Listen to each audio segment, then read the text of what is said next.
नकारात्मक या बुरी परिस्थिति में ज्यादातर लोग उस परिस्थिति के नकारात्मक साइड को देखते हैं, लेकिन अगर हम उस परिस्थिति के बारे में सोचने की बजाय उसके समाधान के बारे में सोचे तो वह परिस्थिति हमारे लिए एक खिलौना बन जाती है। और नकारात्मक लोगों की निंदा सुनते हुए भी हम हमारे अंदर की सकारात्मकता की ज्वाला कैसे बनाए रखें, वही हम आज के इस वीडियो में संक्षिप्त रूप से जानेंगे। तो चलिए आज के वीडियो की शुरुआत करते हैं। सबसे पहला, नकारात्मकता क्या है? क्या आप किसी भी चीज के बारे में अच्छा महसूस नहीं कर रहे हैं? थका थका सा महसूस कर रहे हैं? हमारे जीवन में दिन प्रतिदिन होने वाली विभिन्न घटनाओं और परिस्थितियों के कारण हमें नकारात्मक विचार आने शुरू हो जाते हैं। ये भय, क्रोध, निराशावाद से भरे होते हैं। इसे सामान्यतः नकारात्मकता कहा जाता है। बहुत से लोग अक्सर भविष्य की चिंता में, अतीत की घटनाओं को याद करने और आमतौर पर जीवन में बिताए बुरे वक्त पर ध्यान केंद्रित करके समय बिताते हैं।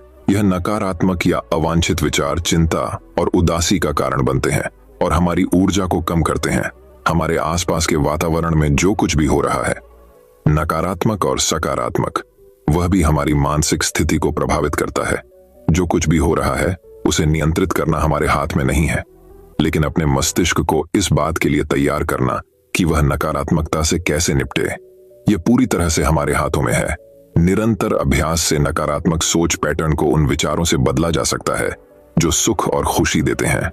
नकारात्मक सोच को रोकने के कुछ सबसे प्रभावी तरीके चलिए जानते हैं। पहला तरीका, विचारों को रोकना। किसी भी घटना से पहले बहुत अधिक ना सोचें। ज्यादा सोचने से नकारात्मक विचार उत्पन्न हो सकते हैं, खासकर यदि आप उस बारे में आशंकित हों। स्थिति को आने दें और पहले से चीजों के बारे में धारणा ना बनाएं। नकारात्मक स्थिति की कल्पना ना करें।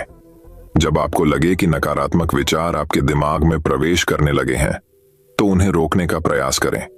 यदि आप अकेले हैं तो आप इसे जोर से बोलकर रोकने का प्रयास कर सकते हैं। नेगेटिव विचारों को रोकने के लिए अपनी सोच की दिशा बदलें। आप 100 से 1 तक उलटी गिनती गिनना शुरू कर सकते हैं। दूसरा तरीका, गहरी सांस लें। जब कोई बुरा विचार अचानक आपके मस्तिष्क में आ जाता है तो चिंता या घबराहट होना स्वाभाविक है, लेकिन विचार को लंबे समय तक ना बने रहने दें और उसे रोकें। रोकने के लिए 30 सेकंड तक 5 गहरी और लंबी सांसें लें। तीसरा तरीका, सकारात्मक वाक्य दोहराएं। पॉजिटिव एफर्मेशंस का उपयोग विभिन्न तरीकों से किया जा सकता है। इन्हें उसी तकनीक से अपना सकते हैं जैसा कि नेगेटिव विचारों को रोकने के लिए अपनाया जाता है। दूसरे शब्दों में, जैसे ही आपको लगता है कि एक नकारात्मक विचार आपके दिमाग में आ रहा है, आप एक पॉजिटिव बात दोहराएं, जैसे कि मैं ये कर सकता हूं या मैं मजबूत हूं इत्यादि। जैसा कि हम जानते हैं कि हमारे पास चेतन और अवचेतन मन है। अवचेतन मन बहुत शक्तिशाली है। चेतन मन एक विचार बनाता है, उसे अवचेतन मन में भेज देता है और अवचेतन मन विचार का निर्माण शुरू कर देता है। इसलिए हमें अपने चेतन मन को अधिकतर सकारात्मक विचार बनाने के लिए प्रशिक्षित करना चाहिए। उसके लिए व्यक्ति को सकारात्मक सोच का अभ्यास करना चाहिए और नकारात्मक विचारों को दूर करना चाहिए। जल्द ही मन केवल सकारात्मक विचारों को जारी करना शुरू कर देगा। चौथा तरीका, सभी परिस्थितियों को स्वीकार करने का अभ्यास करें। सभी प्रकार की परिस्थितियों को शांति से स्वीकार करना चुनौतीपूर्ण होता है, लेकिन यह महत्वपूर्ण है। हम सभी ये जानते हैं कि हमारे जीवन पर हमारा पूर्ण नियंत्रण नहीं है। हर समय सुखद स्थिति बने रहना संभव नहीं है। इसलिए जब हम जीवन के हिस्से के रूप में सफलता और असफलता का सामना समान रूप से करेंगे तो हम अपने आत्म के साथ शांति से रह सकते हैं। जब चीजें हमारे तरीकों के अनुसार नहीं चलती हैं तो नकारात्मकता बढ़ती है। स्वीकृति और प्रवाह के साथ जाना जीवन में नकारात्मकता से बचने का महत्वपूर्ण तरीका है। पांचवा तरीका, पेपर पर लिखें और नष्ट करें। यदि आपके नकारात्मक विचार किसी विशेष मजबूत भावना जैसे भय, क्रोध या ईर्ष्या से जुड़े हुए हैं तो उन सभी को लिखने की कोशिश करें। एक पेन और पेपर लें और उन सभी नकारात्मक विचारों को पेपर पर लिखकर व्यक्त करें। फिर इस पेपर को नष्ट कर दें, जो आगे बढ़ने में मदद करेगा। जो लोग लिखकर खुद को व्यक्त नहीं कर सकते, वे कलात्मक प्रयासों जैसे कि चित्र बनाकर ऐसा कर सकते हैं और फिर उसे नष्ट कर सकते हैं। इस तकनीक का उद्देश्य अपनी नकारात्मकता को बाहर निकालना है ताकि आप इसे संतोषजनक प्रतीकात्मक तरीके से खत्म कर सकें। छठा तरीका, खुद के साथ तर्क करें। जब हमारा दिमाग कमजोर होता है तो नकारात्मकता उस पर हावी हो जाती है, लेकिन जब हम भावनात्मक रूप से मजबूत होते हैं तो हम नकारात्मकता को नजरअंदाज करके आगे बढ़ जाते हैं। जैसे ही आपको लगता है कि नकारात्मकता का चक्र शुरू हो रहा है, खुद के साथ तर्क करने की कोशिश करें। इस तकनीक में एक वाक्य ढूंढना शामिल है जिसे आपको दोहराना है। आपको स्वयं को यह बताना है कि आपके अंदर शक्ति है और समय आने पर उस शक्ति को बढ़ाना है। एक गहरी सांस लें और इस दृष्टिकोण का अभ्यास करें। उदाहरण के लिए, यदि नकारात्मक विचार का कारण अच्छी नौकरी ना मिलना है तो दोहराएं, मैंने एक अच्छी नौकरी पाने के लिए संघर्ष किया है। इसका मतलब यह नहीं है कि मुझे भविष्य में अच्छी नौकरी कभी नहीं मिलेगी। अपने चुने हुए वाक्य के बाद तनाव और नकारात्मकता को दूर करने के लिए रिलैक्स शब्द कहते हुए सांस छोड़ें। इसी तरह आपकी नकारात्मकता का जो भी कारण हो, उसमें अपना एक वाक्य ढूंढें और बताई गई प्रक्रिया दोहराएं। 7वां तरीका, नकारात्मक विचारों का पैटर्न बनने से रोकें। अपने दिमाग को विचारों के पूर्व निर्धारित पैटर्न में सेट न होने दें। कई बार ऐसा होता है कि हम किसी के बारे में सोचना शुरू करते हैं तो नकारात्मक विचार आने लगते हैं। उस समय विचारों का पैटर्न तोड़ना जरूरी होता है। चेतन मन आपके हस्तक्षेप के बिना एक निर्धारित दिनचर्या का पालन करता है। जब हमारा दिमाग नकारात्मक विचारों के पैटर्न में स्थापित होता है तो यह उसी का पालन करता है। यदि हम अपने दिमाग को उस दिशा में नहीं जाने देंगे तो नकारात्मक विचारों से घिरने से बच जाएंगे। 8वां तरीका, खाली ना बैठें। अधिकांश बुरे विचार खाली समय के दौरान आते हैं। जब हमारा मस्तिष्क खाली होता है तो वह व्याकुलता के कारण भटकने लग जाता है और नकारात्मक विचार आने लगते हैं। खाली वक्त में अपनी रुचि का कुछ भी करें, जैसे कि संगीत सुनना, पढ़ना, व्यायाम करना, चित्र बनाना इत्यादि। 9वां तरीका, मेडिटेशन यानी ध्यान का अभ्यास करें। सकारात्मक सोच और मानसिक स्वास्थ्य को बढ़ाने के लिए मेडिटेशन का अभ्यास करें। मेडिटेशन करते समय हमारा शरीर और मन एक दूसरे के साथ तालमेल बनाते हैं। जब हम अपनी धीमी सांस पर ध्यान केंद्रित करते हैं तो यह हमारे दिमाग को आराम देने और शांत रखने में मदद करता है। इस तरह हम चुनौतियों का सामना आसानी से कर सकते हैं। मेडिटेशन के लिए हर रोज कुछ समय निर्धारित करें। 10वां तरीका, शारीरिक स्वास्थ्य पर ध्यान दें।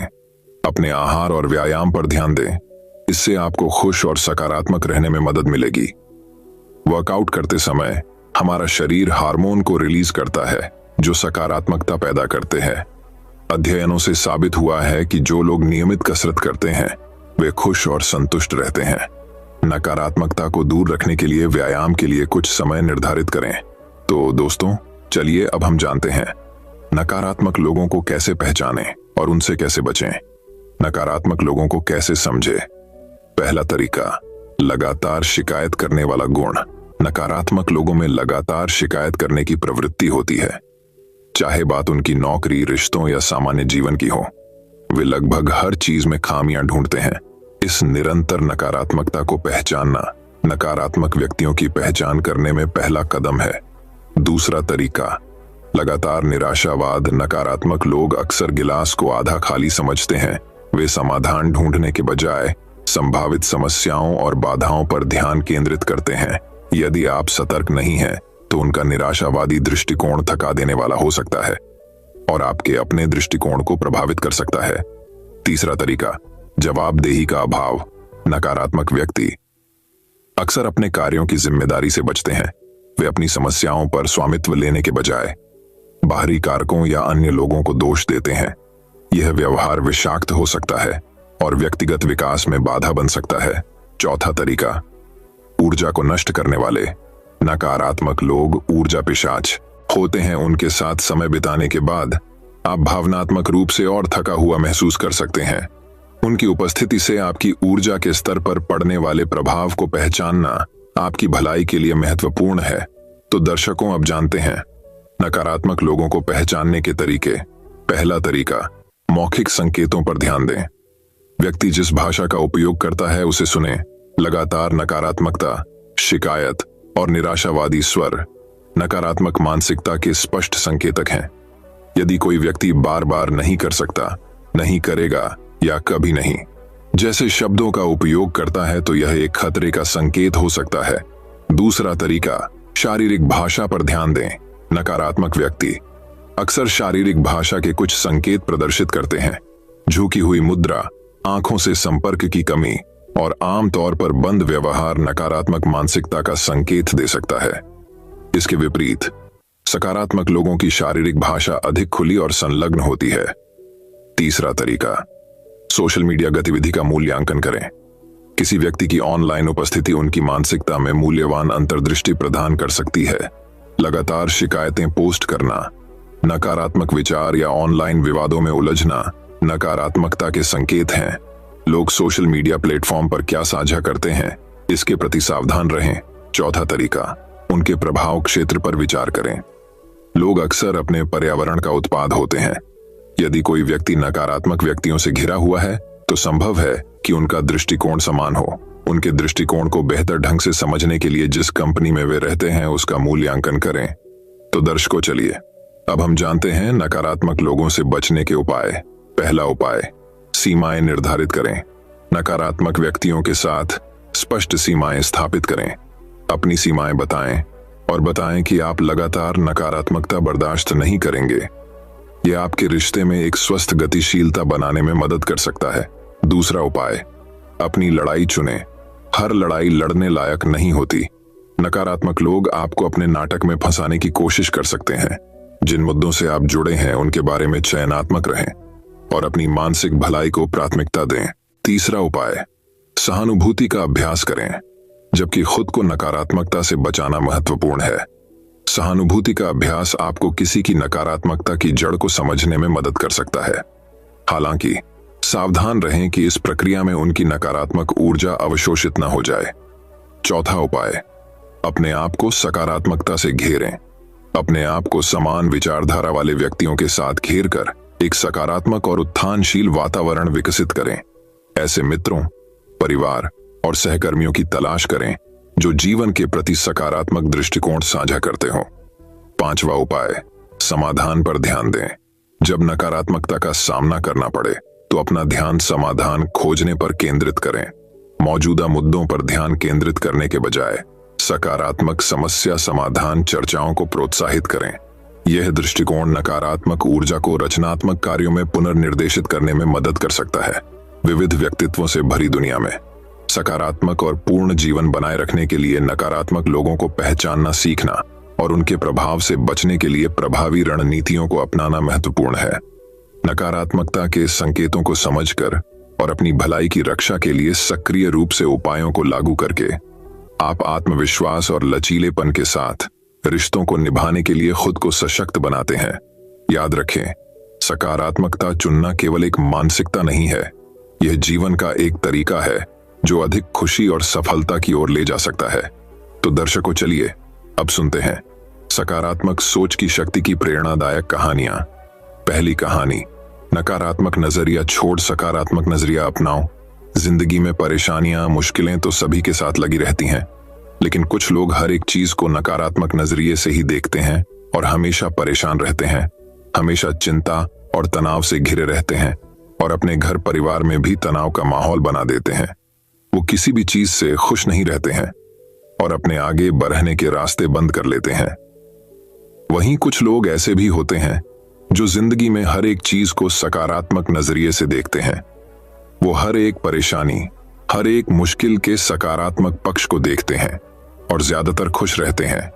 नकारात्मक नजरिए से हम छोटी से छोटी परेशानी को भी बहुत बड़ी ही मुश्किल में बदल देते हैं और सकारात्मक नजरिए से बड़ी मुश्किल को भी आसानी से दूर कर सकते हैं। एक व्यक्ति काफी दिनों से चिंतित चल रहा था, जिसके कारण वह काफी चिड़चिड़ा तथा तनाव में रहने लगा था। वह इस बात से परेशान था कि घर के सारे खर्चे उसे ही उठाने पड़ जाते हैं। पूरे परिवार की जिम्मेदारी उसी के ऊपर है। किसी न किसी रिश्तेदार का उसके यहाँ आना जाना लगा ही रहता है। उसे बहुत ज्यादा इनकम टैक्स देना पड़ जाता है आदि। इन्हीं बातों को सोच सोच कर वह काफी परेशान रहता था तथा बच्चों को अक्सर डांट देता था तथा अपनी पत्नी से भी ज्यादातर उसका किसी न किसी बात पर झगड़ा ही चलता रहता था। एक दिन उसका बेटा उसके पास आया और बोला, पिताजी मेरा स्कूल का होमवर्क करा दीजिए। वह व्यक्ति पहले से ही तनाव में था तो उसने बेटे को डांट कर भगा दिया। लेकिन जब थोड़ी देर बाद उसका गुस्सा शांत हुआ तो वह बेटे के पास गया तो देखा कि बेटा सोया हुआ है और उसके हाथ में उसके होमवर्क की कॉपी है। उसने कॉपी लेकर देखी तो उसने होमवर्क किया हुआ था। जैसे ही उसने कॉपी नीचे रखनी चाहिए, उसकी नजर होमवर्क के टाइटल पर पीडीडीडी होमवर्क का टाइटल था। वे चीजें जो हमें शुरू में अच्छी नहीं लगती, लेकिन बाद में वे अच्छी ही होती हैं। इस टाइटल पर बच्चे को एक पैराग्राफ लिखना था, जो उसने लिख लिया था। उत्सुकतावश उसने बच्चे का लिखा पढ़ना शुरू किया। बच्चे ने लिखा था, मैं अपने फाइनल एग्जाम को बहुत धन्यवाद देता हूं, क्योंकि शुरू में तो ये बिल्कुल अच्छे नहीं लगते, लेकिन इनके बाद स्कूल की छुट्टियां पड़ जाती हैं। मैं खराब स्वाद वाली कैडेडवी दवाइयों को बहुत धन्यवाद देता हूं, क्योंकि शुरू में तो ये कैडेडवी लगती है, लेकिन ये मुझे बीमारी से ठीक करती है। मैं सुबह सुबह जगाने वाली उस अलार्म घड़ी DDH को बहुत धन्यवाद देता हूं, जो मुझे हर सुबह बताती है कि मैं जीवित हूं। मैं ईश्वर को भी बहुत धन्यवाद देता हूं, जिसने मुझे इतने अच्छे पिता दिए, क्योंकि उनकी डांट मुझे शुरू में तो बहुत बुरी लगती है, लेकिन वो मेरे लिए खिलौने लाते हैं, मुझे घुमाने ले जाते हैं और मुझे अच्छी अच्छी चीजें खिलाते हैं। और मुझे इस बात की खुशी है कि मेरे पास पिता हैं, क्योंकि मेरे दोस्त सोहन के तो पिता ही नहीं हैं। बच्चे का होमवर्क पढ़ने के बाद वह व्यक्ति जैसे अचानक नींद से जाग गया हो। उसकी सोच बदल सी गई। बच्चे की लिखी बातें उसके दिमाग में बार बार घूम रही थी, खासकर वह लास्ट वाली लाइन। उसकी नींद उड़ गई थी। फिर वह व्यक्ति थोड़ा शांत होकर बैठा और उसने अपनी परेशानियों के बारे में सोचना शुरू किया। मुझे घर के सारे खर्चे उठाने पर डिहाते हैं। इसका मतलब है कि मेरे पास घर है, और ईश्वर की कृपा से मैं उन लोगों से बेहतर स्थिति में हूं जिनके पास घर नहीं है। मुझे पूरे परिवार की जिम्मेदारी उठानी पड़ रहती है। इसका मतलब है कि मेरा परिवार है, बीवी बच्चे हैं, और मैं दुनिया में अकेला नहीं हूं। और ईश्वर की कृपा से मैं उन लोगों से ज्यादा खुशनसीब हूं जिनके पास परिवार नहीं है और वो दुनिया में बिल्कुल अकेले हैं। मेरे यहाँ कोई ना कोई मित्र या रिश्तेदार आता जाता रहता है। इसका मतलब है कि मेरी एक सामाजिक प्रतिष्ठा है और मेरे पास मेरे सुख दुख में साथ देने वाले लोग हैं। मैं बहुत ज्यादा इनकम टैक्स भरता हूँ। इसका मतलब है कि मेरे पास अच्छी नौकरी है और मैं उन लोगों से बेहतर हूं जो बेरोजगार हैं और पैसों की वजह से बहुत सी चीजों और सुविधाओं से वंचित हैं। हे मेरे भगवान, तेरा बहुत बहुत शुक्रिया, मुझे माफ करना, मैं तेरी कृपा को पहचान नहीं पाया। हाथ जोड़ दाकर उस व्यक्ति ने ईश्वर को धन्यवाद देते हुए कहा। इसके बाद उसकी सोच एकदम से बदल गई। उसकी सारी परेशानी, सारी चिंता एकदम से जैसे खात्मा हो गई। वह एकदम से बदल सा गया। वह भागकर अपने बेटे के पास गया और सोते हुए बेटे को गोद में उठाकर उसके माथे को चूमने लगा और अपने बेटे को तथा ईश्वर को धन्यवाद देने लगा। दोस्तों, इस कहानी में बहुत ही गहरी और अच्छी बात छुपी हुई है कि आपके सामने जो भी परेशानियां हैं, आप उनके नकारात्मक पक्ष को ना देखकर उसके सकारात्मक पक्ष को देखें। हम जब तक किसी भी चीज को नकारात्मक नजरिए से देखते रहेंगे, तब तक हम परेशानियों से घिरे रहेंगे। चिंता और तनाव हमें घेरे रहेंगे। लेकिन जैसे ही हम उन्हीं चीजों को, उन्हीं परिस्थितियों को सकारात्मक नजरिए से देखेंगे, हमारी सोच एकदम से बदल जाएगी। हमारी सारी चिंताएं, सारी परेशानियां, सारे तनाव एकदम से खत्म हो जाएंगे और हमें आगे बढ़ने के और मुश्किलों से निकलने के नए नए रास्ते दिखाई देने लगेंगे। दोस्तों, ईश्वर ने आपको जो भी दिया है उसमें खुश रहना चाहिए। कभी भी किसी चीज के ना होने पर ईश्वर को दोष ना दें, बल्कि ये सोचें कि जितना आपके पास है उतना भी बहुत से लोगों को नसीब नहीं होता है। आप बहुत से लोगों से आज भी बहुत बेहतर स्थिति में हैं। आपके पास आज जो कुछ भी है, आज आपके पास जो भी सुविधाएं हैं, उनको पाने के लिए भी बहुत से लोग तरसते हैं, सपने देखते हैं। तो कभी भी किसी भी चीज को नकारात्मक नजरिए से ना देखें। आपके पास जितना है उसमें खुश रहें और हर एक चीज, हर एक परिस्थिति को सकारात्मक नजरिए से देखें और अपनी जिंदगी में आगे बढ़ने के लिए मेहनत करते रहें। तो दर्शकों, चलिए अब हमारे दूसरी कहानी की शुरुआत करते हैं। दूसरी कहानी, सकारात्मक सोच की शक्ति की कहानी। एक बार की बात है, एक बहुत ही दयावान आदमी था। वह हर रोज सुबह घर से काम के लिए निकलते हुए कुछ लोगों की मदद करता था। जैसे सबसे पहले वह एक घर की बालकनी से गिरते हुए पानी को व्यर्थ होने से बचाने के लिए वहां एक छोटे से पौधे वाला गमला रख देता है, जिससे पानी उस पौधे पर गिरे। इसके बाद वह थोड़ा और आगे जाता है। वहां एक आदमी का ठेला एक गड्ढे में फंस जाता है। उसकी मदद के लिए कोई आगे नहीं आता, तब वह आदमी उसकी मदद करता है। इसके बाद थोड़ा और आगे चलने पर एक बहुत ही गरीब लड़की जो पढ़ाना चाहती है वहां फुटपाथ बैठकर भीख मांगती है ताकि कुछ पैसे इकट्ठे हो सकें और वह पढ़ाई कर सके। वह आदमी उसे रोज कुछ पैसे देता है। इस तरह वह रोज कुछ लोगों की मदद करता है। ऐसा वह हर रोज करता है। एक दूसरा आदमी उस आदमी को यह सारे काम हर रोज करते देखता है। एक दिन उस दूसरे आदमी ने उस आदमी से पूछा कि भाई साहब, आप रोज इन लोगों की मदद करते हैं, लेकिन इससे क्या फर्क पड़ेगा? इससे केवल समय की बर्बादी होगी। तब वह आदमी उस दूसरे आदमी से कहता है कि इससे मुझे कोई फर्क नहीं पड़ता, इससे आपको भी कोई फर्क नहीं पड़ेगा और इससे इस दुनिया में भी किसी को कोई फर्क नहीं पड़ेगा। किंतु जो मैं करता हूं वह मेरा फर्ज है। मैं सिर्फ अपना फर्ज निभा रहा हूं और फर्ज निभाने में समय की बर्बादी नहीं होती। ऐसा कहकर वह वहां से चला जाता है। ऐसा करते करते कुछ दिन बीत जाते हैं। फिर एक दिन वह देखता है कि वह बालकनी के नीचे रखा हुआ पौधा बड्ढा हो गया है। फिर थोड़ा आगे जाकर वह हर रोज की तरह उस ठेले वाले आदमी की मदद के लिए जाता है तो देखता है कुछ और लोग उसकी मदद कर रहे हैं। फिर थोड़ा और आगे उस लड़की को पैसे देने के लिए जाता है तो देखता है कि वह लड़की वहां नहीं है। वह उसका वहीं इंतजार करता है। थोड़ी देर बाद वह लड़की एक स्कूल की यूनिफॉर्म पहनकर उसके सामने आती है। यह सब देखकर वह बहुत खुश होता है, लेकिन वह दूसरा आदमी भी यह सब देख रहा होता है और यह सब देखकर उसे समझ आता है कि एक आदमी ने कोशिश की तो किसी का कितना भला हो गया। इसी तरह यदि और लोग भी ऐसा करने लगें तो इस देश की पूरी सूरत ही बदल सकती है। शिक्षा। इस कहानी से यह प्रेरणा मिलती है कि हमें नकारात्मक सोच नहीं रखना चाहिए, हमेशा सकारात्मक सोचना चाहिए। व्यर्थ ही पैसे खर्च करने से अच्छा है कि किसी जरूरतमंद की मदद करें, क्योंकि इससे आपको खुशी मिलेगी और किसी को नया जीवन मिल जाएगा। किसी जरूरतमंद की मदद करना समय और पैसे की बर्बादी नहीं, बल्कि अपना फर्ज समझना चाहिए। ये कभी नहीं सोचना चाहिए कि एक अकेले आदमी की कोशिश से क्या होगा। दोस्तों, यदि एक आदमी भी कोशिश करे तो बहुत कुछ हो सकता है, इसलिए हमेशा कोशिश करते रहना चाहिए। तो दर्शकों, चलिए अब हमारी तीसरी कहानी की शुरुआत करते हैं। तीसरी कहानी। एक बार एक राजा के 3 पुत्र थे। राजा यह जानना चाहता था कि उसका कौन सा पुत्र अधिक बुद्धिमान है, मुश्किल हालातों में कौन सबसे अधिक सकारात्मक सोच अपनाता है। राजा ने तीनों पुत्रों को एक एक सिक्का देकर कहा कि इस सिक्के से कुछ ऐसा खरीदो जिससे तुम्हारे कक्ष का कोना कोना भर जाए। रात को मैं तुम तीनों के कमरों का निरीक्षण करूंगा। बड़े राजकुमार को लगता था कि 1 रुपए से ऐसा कुछ नहीं खरीदा जा सकता जिससे कमरे का कोना कोना भर जाए, इसलिए वह कुछ भी खरीद नहीं पाया। दूसरे राजकुमार ने थोड़ी बुद्धि लगाई और बाजार से भंगार खरीदकर अपने कमरे के चारों कोनों में फैला दिया।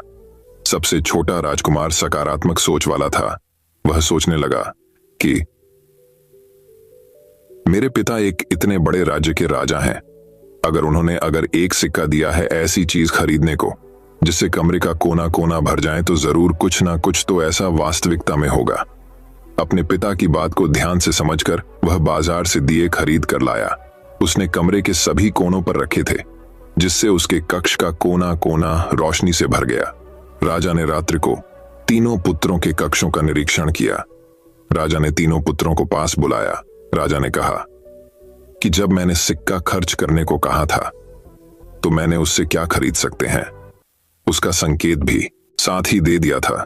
मैंने कहा था कि मैं रात्रि में तुम्हारे कक्ष में आऊंगा, तुम्हारे कक्ष का कोना कोना भरा होना चाहिए, लेकिन तुम दोनों ने उस ओर ध्यान नहीं दिया, बल्कि तुम दोनों की सोच नकारात्मक थी कि इससे ऐसा कुछ नहीं खरीदा जा सकता। तुम्हारे छोटे भाई की सोच सकारात्मक थी। उसने समाधान पर ध्यान दिया। उसने बाजार से दिए खरीदे और अपने कक्ष का कोना कोना रोशनी से भर दिया। सीख। जब हम नकारात्मक सोच रहे होते हैं तो हम समस्या के आने पर समस्या को इतनी बड़ी मान लेते हैं कि समाधान पर ज्यादा ध्यान केंद्रित नहीं कर पाते। तो दर्शकों, चलिए अब हमारे चौथी कहानी की शुरुआत करते हैं। चौथी कहानी, महात्मा बुद्ध की प्रेरणादायी कहानी। जब कोई आपकी निंदा करे तो सकारात्मक कैसे रहें। एक बार महात्मा बुद्ध एक गांव में प्रवचन करने के लिए पहुंचे। वहां कुछ लोग महात्मा बुद्ध को गालियां देने लगे। महात्मा बुद्ध शांत भाव से उनकी गालियां को सुनते रहे। महात्मा बुद्ध से कुछ लोगों ने पूछा कि हमारी बातों का आप पर कोई प्रभाव क्यों नहीं दिख रहा। महात्मा बुद्ध ने कहा, तुम लोगों ने मुझे गालियां दी, दुर्व्यवहार किया मैंने। जब तुम्हारी गलियों को स्वीकार ही नहीं किया, इसलिए गालियां तुम्हारे पास ही रहीं। जो चीज मैंने ली ही नहीं उसके लिए खुश होने या दुखी होने का कारण ही नहीं बनता है। उन लोगों को महात्मा बुद्ध की बात समझ में नहीं आई। महात्मा बुद्ध ने उदाहरण देते हुए समझाया कि मानो मुझे किसी ने उपहार दिया और वह मैंने स्वीकार ही नहीं किया, तो वह उपहार किसके पास रह जाएगा? सब लोग कहने लगे कि जिसने उपहार दिया है उसी के पास रह जाएगा। इस पर महात्मा बुद्ध कहने लगे कि अगर मैंने गालियां स्वीकार ही नहीं की तो वह तुम्हारे पास ही रह जाएंगी। महात्मा बुद्ध की यह कहानी हमें किसी के हमारे बारे में बुरा भला कहने पर भी सकारात्मक सोचने की प्रेरणा देती है। शिक्षा। महात्मा बुद्ध की यह कहानी हमें सिखाती है कि अगर जीवन में आपके आसपास कोई आपकी निंदा करता है तो भी अपना कार्य ईमानदारी से करते रहे। उनकी नकारात्मक सोच को स्वयं पर प्रभावित मत होने दे। तो दर्शकों, चलिए अब हमारे 5वीं कहानी की शुरुआत करते हैं। 5वीं कहानी, जीवन के प्रति दृष्टिकोण बदलो। एक बार एक लड़का जंगल में रास्ता भटक गया। जंगल में उसकी नजर एक लाचार लोमड़ी पर पड़ी जो चलने फिरने में असमर्थ थी। वह सोचने लगा कि इस लाचार लोमड़ी के खाने पीने का इंतजार कैसे होता होगा। तभी उसे एक शेर आता दिखाई दिया। उसे लगा कि यह शेर लोमड़ी को खा जाएगा, लेकिन शेर ने अपने मुंह में किसी जानवर का मांस दबा कर रखा था। वह मांस लोमड़ी के आगे डालकर चला गया। वह लड़का सोचने लगा कि भगवान बड़ा दयालु है जो उसने इस लाचार लोमड़ी के भोजन का प्रबंध भी करवा रखा है। घर आकर उसने निश्चय किया कि जैसे उस लोमड़ी के भोजन का प्रबंध ईश्वर ने कर दिया, वैसे ही वह मेरे भोजन का भी प्रबंध करें। इसी जिद में वह बहुत दिनों तक भूखा रहा। जब उसके गुरु को उसकी इस हरकत का पता चला तो वह उसके घर पहुंचे। उसने सारी बात गुरु को बताई और कहा कि ईश्वर उस लोमड़ी के लिए तो दयालु था, फिर मेरे लिए क्रूर क्यों हो गया? उन्होंने मुझे ऐसा दृश्य दिखाया ही क्यों दिखाया? उसके प्रश्न सुनकर गुरु मुस्कुराते हुए बोले कि बेटा, तुम ईश्वर का इशारा नहीं समझे। ईश्वर तुम्हें उस लाचार लोमड़ी की तरह नहीं बल्कि उस बहादुर शेर की तरह बनने की प्रेरणा दी थी। ईश्वर चाहते थे कि यह दृश्य देखकर तुम उस शेर की तरह बनो जो बहादुर भी हो और उसके मन में दूसरों के प्रति मदद की भावना भी हो। गलती ईश्वर की नहीं, तुम्हारे दृष्टिकोण की है। तुमने लोमड़ी की लाचारी में ईश्वर का उस तक भोजन पहुंचाना तो देख लिया, लेकिन तुमने उस दृष्टिकोण को नजरअंदाज कर दिया कि उस तक भोजन कैसे पहुंचा।